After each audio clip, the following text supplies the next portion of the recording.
14장 22절로 33절까지의 말씀 찾으셔서 저와 여러분이 한 절씩 번갈아 읽으시겠습니다. 22절 제가 먼저 한 절 보겠습니다. 예수께서 즉시 제자들을 재촉하사 자기가 무리를 보내는 동안에 배를 타고 앞서 건너편으로 가게 하시고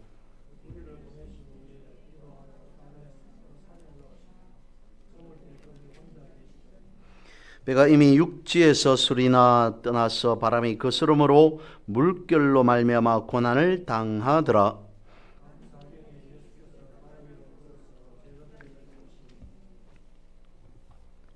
제자들이 그가 바다 위로 걸어오심을 보고 놀라 유령이라 하며 무서워하여 소리 지르거늘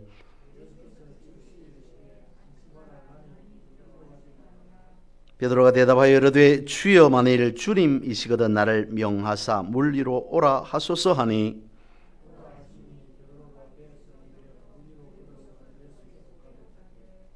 바람을 보고 무서워 빠져가는지라 소리질러 이르되 주여 나를 구원하소서 하니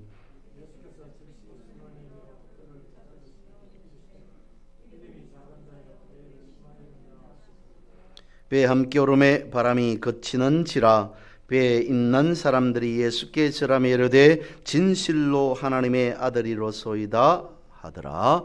아멘. 오늘 본문의 말씀은 예수님께서 기도하셨다. 예수님께서 특별히 기도하는 시간을 가지기를 원하셔서 기도하시더라 라고 하는 말씀으로 시작하고 있습니다.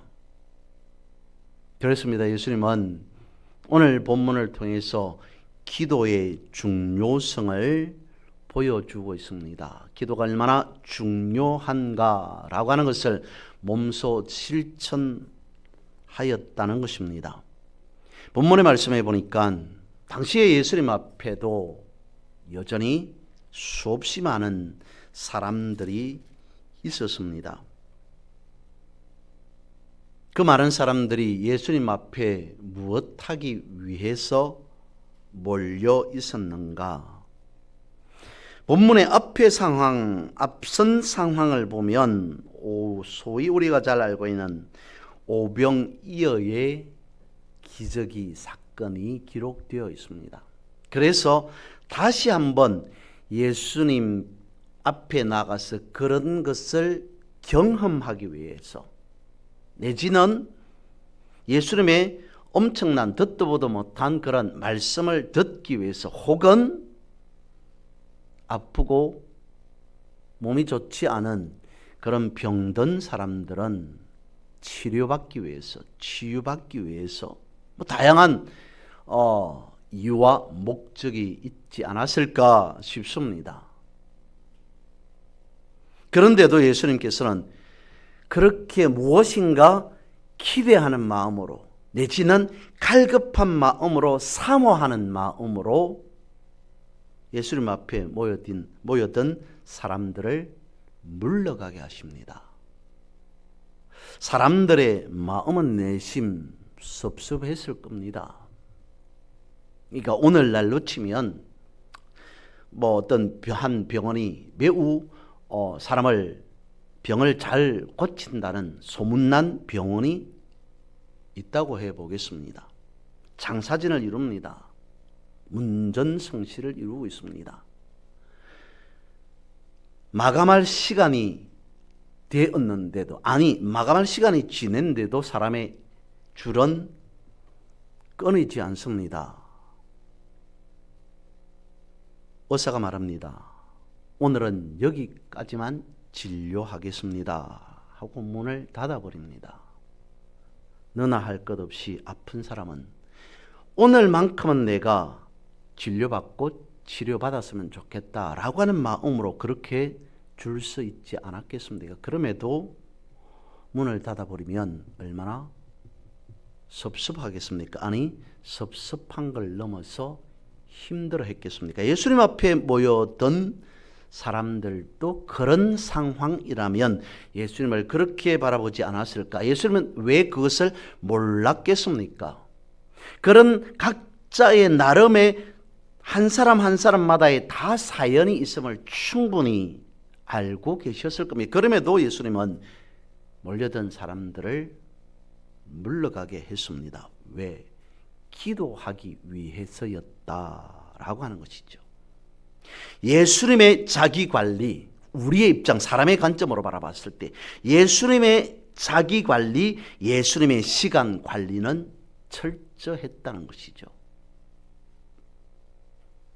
주석을 보면 학자들이 예수님께서 이와 같이 많은 사람들이 몰렸음에도 왜 사람들을 물러가게 하고 기도하셨는가? 예수님은 도대체 어떤 기도를 하셨기에? 라고 하는 것으로 몇 가지의 말들이 있습니다. 그 중에 이런 말을 하시는 학자들도 있습니다. 예수님께서 당시에 그렇게 기도를 하셨던 것은 다른 것이 아니라 십자가를 준비하기 위한 기도였다라고 하는 말이 있습니다.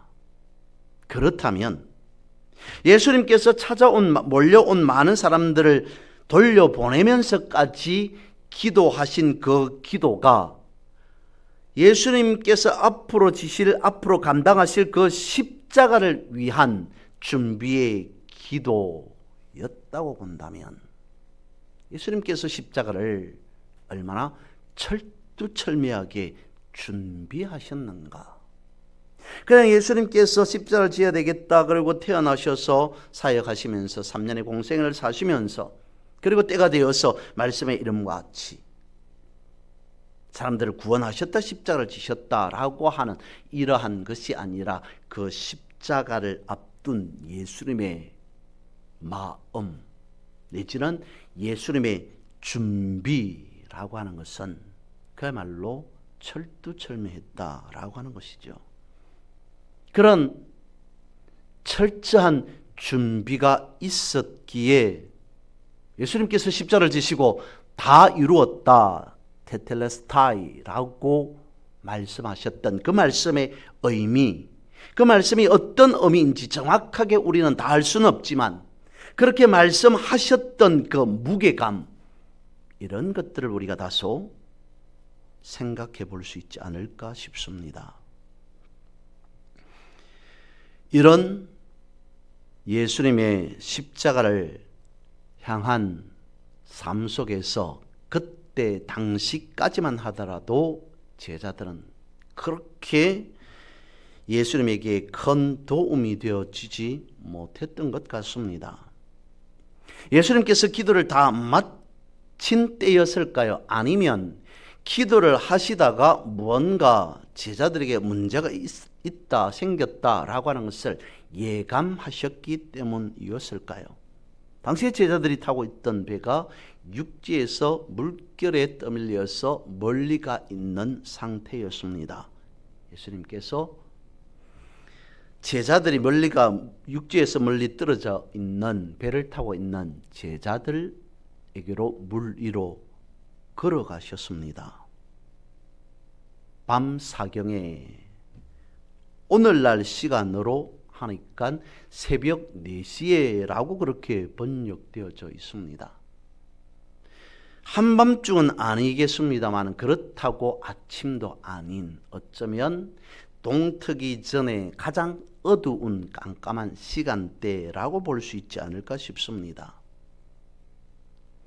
한참 물결에 떠내려가는 그 가운데 제자들도 무서웠던 것 같습니다. 당황했습니다. 그런데 멀리서 사람 형체 같은 그림자가 물 위로 걸어오고 있습니다. 사람이 물 위로 걸어올 리는 없다고 제자들은 생각했기 때문이죠. 두려운 가운데에 이상한 일이 연거푸 일어납니다. 앞에서 무엇인가 그림자 같은 그런 사람 형체를 한 그림자와 같은 것이 걸어오니까 유령이다 라고 하면서 무서워했다는 거죠. 그래서 예수님께서 그런 모습을 보고 두려워하지 말라, 안심하라 라고 말씀을 하십니다. 그리고 난 이후에 바로 나서기를 좋아하는 본성인 베드로가 예수님께 질문합니다. 다른 제자들은 안심했겠죠. 아, 예수님이시다. 이제 우리는 살았다라고 하는데 거기에 베드로는 한술 더 뜹니다. 예수님처럼 저를 물 위로 걸어가게 해 주십시오 라고 말합니다. 놀라운 일이 일어났습니다. 베드로가 예수님처럼 물 위로 걸어가는 엄청난 희한한 기적이 나타나게 되었습니다. 성경은 우리에게 말씀해 주고 있습니다. 주님 앞에 선 자에게 허락되는 기적이 무엇인가? 사람은 물 위로 걸을 수 없습니다. 그런데 오늘 본문 가운데서 이 이야기 가운데서 우리에게 전달해 주는 메시지는 주님을 바라보고 주님 앞에 선 자는 이와 같은 놀라운 기적을 체험하게 되어질 것이다. 예수님, 제가 원합니다. 허락해 주시면 제가 예수님처럼 물 위로 걸어갈 수 있겠습니다. 어떤 사람이, 어떤 제자가 생각해낼 수도 없는 예수님 인식과 물 위로 걸어갔지라고 생각하는 그 모든 사람들의 생각 이상으로 베드로는 예수님께서 걸어오라고 말씀하시면 저도 예수님처럼 물 위로 걸을 수 있을 것 같습니다 라고 하는 발상, 그런 믿음의, 어쩌면 믿음의 자세, 예수님은 그것을 보셨던 것 같습니다. 그래서 베드로가 예수님을 바라보고 걸을 때 몇 발자국 걷게 되었습니다. 그런데 얼마 가지 못했습니다. 베드로는 물속에 빠져버리게 되었지죠. 그런 베드로의 모습을 보면서 오늘 성경은 말씀하고 있습니다. 왜 의심하느냐? 믿음이 작은 자들아, 다른 성경에서는 믿음이 적은 자요 라고 되어 있습니다.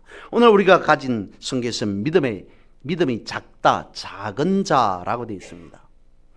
영어 성경에는 아예 믿음이 없는 자라고 되어 있습니다. 믿음이 작든 믿음이 적든 믿음이 없든지 간에 예수님께서 하시고자 하는 말씀, 그것은 왜 의심했느냐라고 하는 그것입니다. 믿음이 작다, 믿음이 없다, 왜 의심하느냐라고 하는 이 믿음과 의심에 대해서 잠시 살펴보면 이렇습니다. 오늘 본문의 상황에서 놓고 보는 믿음, 그것은 무엇이었는가라고 하는 것이죠.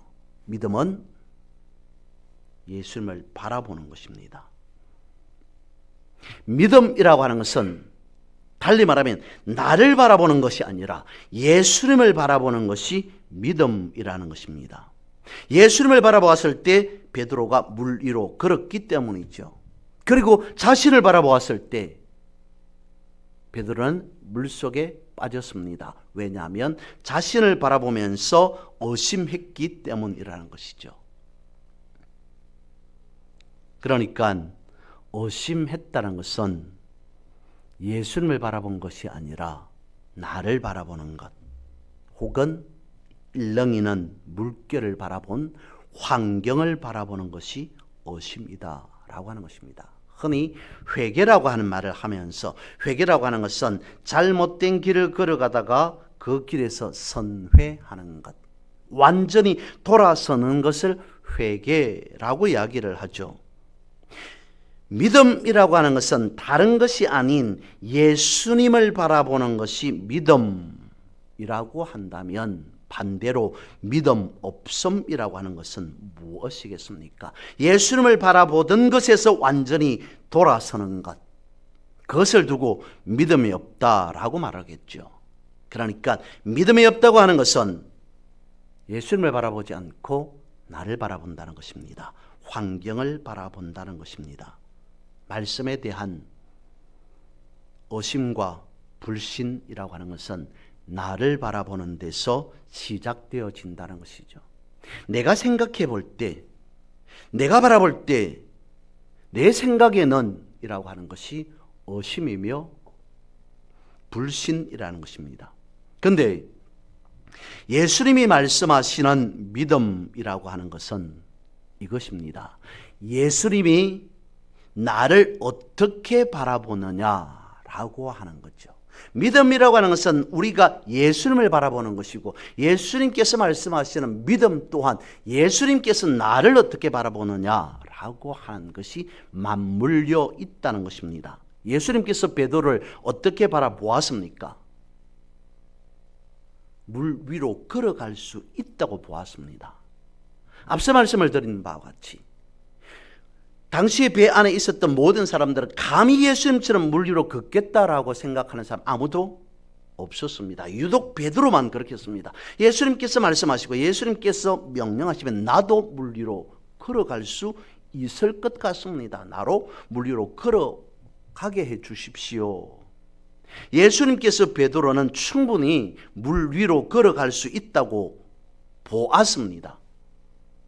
그래서 베드로도 물 위로 걸었습니다. 예수님께서 보신 베드로는 물 위로 걷는 자 내지는 걸을 수 있는 자였습니다. 그러다가 베드로가 자신을 바라봅니다. 예수님을 바라본 것이 아니라 자신을 바라봅니다. 내가 물 위로 걷다니 라고 하는 생각에 사로잡힙니다. 자신을 바라보게 됩니다. 사람은 물 위에 떠 있을 수 없어, 물 위로 걸어갈 수 없어 라고 하는 생각, 상식적이고 너무도 인간적인 생각을 하게 되어집니다. 환경을 바라보았습니다. 그러자 물속에 빠져버렸습니다. 성경은 우리에게 말씀해 주고 있습니다.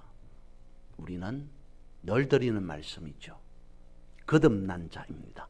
여러분들은 믿는 자는 거듭난 자입니다. 믿는 자는 새 사람입니다. 믿는 자는 능히 하지 못할 일이 없는 자입니다. 우리는 생각합니다. 아니, 그렇지 않습니다. 여전히 나는 거듭나지 못한 자인 것 같습니다. 여전히 나는 옛사람인 것 같습니다. 여전히 나는 믿고 있음에도 할 수 있는 일보다 할 수 없는 일이, 불가능한 일이 훨씬 더 많은 상태로 살아가고 있습니다. 거듭난 것, 새 사람 된 것, 불가능한 일이 없는 것, 그것은 맞지 않는 것 같습니다. 성경이 그렇게 말씀하고 있음에도 내가 바랄 때, 내가 생각할 때 그것이 아닌 것 같다라고 나를 바라보게 되어진다는 것이죠. 베드로, 오늘 우리가 가진 성경대로 한다면 믿음 있었습니다. 그래서 물 위로 걸었습니다. 아예 생각조차 못한 다른 사람들과 달리 생각을 했습니다. 믿음이 있습니다. 그래서 믿음이 작다라고 우리가 가진 성경은 표현하지 않을까 싶은데, 그 믿음 또한 그렇게 오래가지 못했다는 것이죠. 예수를 바라보는 믿음의 세계라고 하는 것은 불가능도 가능하게 되어지지만, 나를 바라보는 불신은 기적조차도 허사가 되어진다는 것을 본문은 우리에게 가르쳐 주고 있습니다. 그러니까 믿어라, 성경에서 믿어라 라고 하는 것은 무조건 덮어놓고 믿어라 라고 하는 것이 아니라, 믿을 때에 그 안에 발생되어지는, 일어나는, 말씀 안에서 일어나는 놀라운 기적적인 역사, 그것을 준비해 놓았다는 의미가 포함되어진 것은 아닐까, 우리가 한번 생각해 봐야 됩니다. 왜 이것을 우리의 상식 아니면 어떻게 바라보더라도 불가능할 것 같은데 이렇게 믿어라, 이렇게 되었다라고 말씀하고 있는가? 그 안에 분명한 숨겨진 의미, 하나님께서 놀라운 예비하신 엄청난 기적적인 그야말로의 축복, 이런 것들이 있지 않을까? 우리는 다시 한번 생각하고 또 생각해 봐야 돼. 이것은 아닌 것 같은데, 저것은 안 되는 것 같은데 가 되어서는 안 된다는 것입니다. 왜 그렇습니까? 다시 말씀을 드립니다. 믿음은 불가능도 가능케 하는 것이기 때문이라는 것이죠. 그런데도 계속 의심합니다. 나를 바라보고 환경을 바라봅니다. 그러면 기적은 일어나지 않겠죠.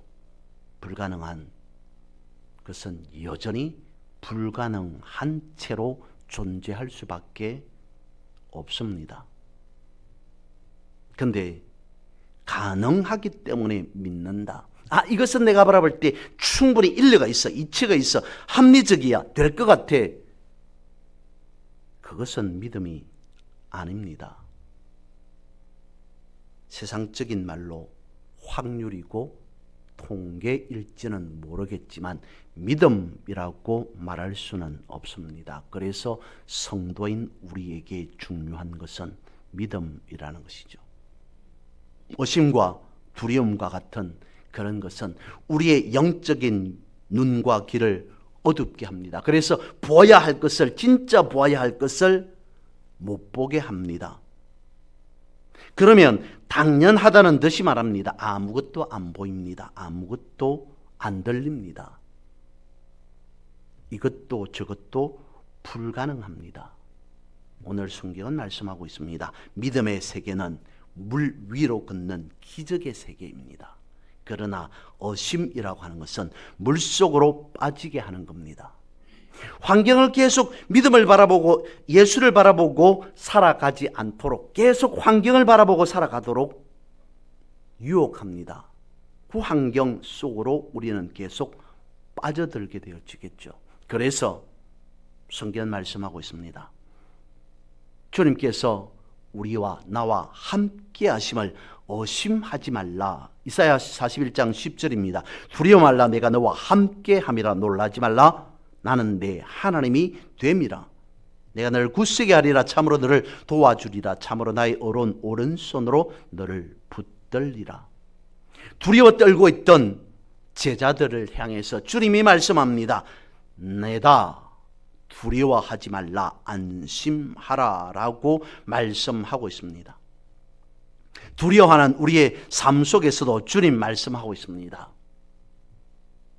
두려워하지 말라. 나이니 안심하라 라고 하는 그 음성을 우리는 들을 수 있어야 한다는 것이죠.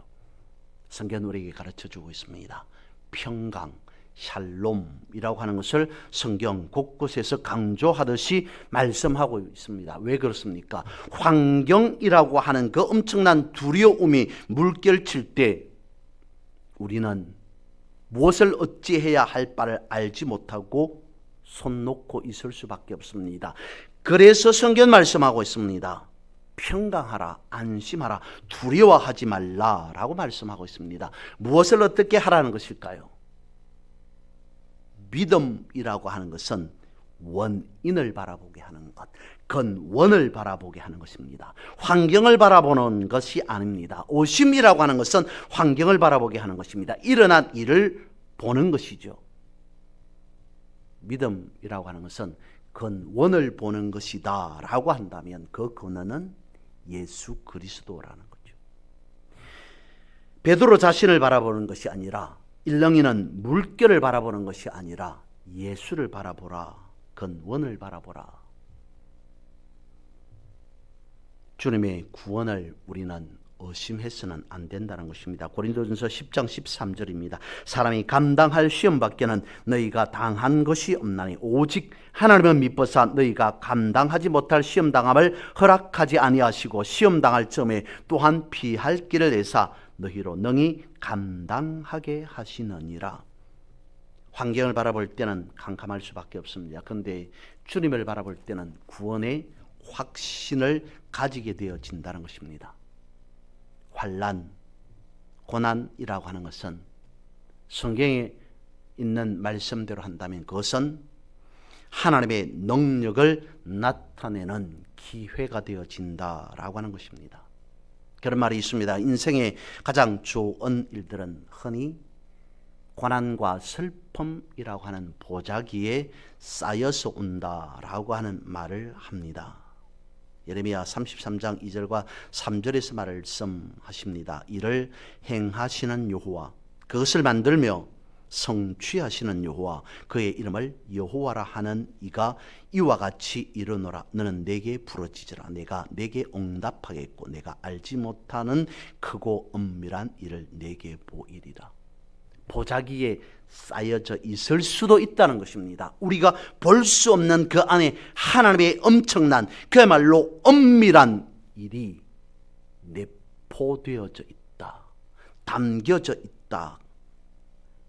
무엇을 바라보면, 환경을 바라보면 그것은 분명 고난이고 환난이고 절망으로 보입니다. 그런데 근원을 바라보면, 그 안에 내용을 바라보면, 예수 그리스도를 바라보면 그것은 하나님께서 나를 위해 특별히 예비하신 엄밀한 일, 축복이 되어진다라고 말씀을 하십니다.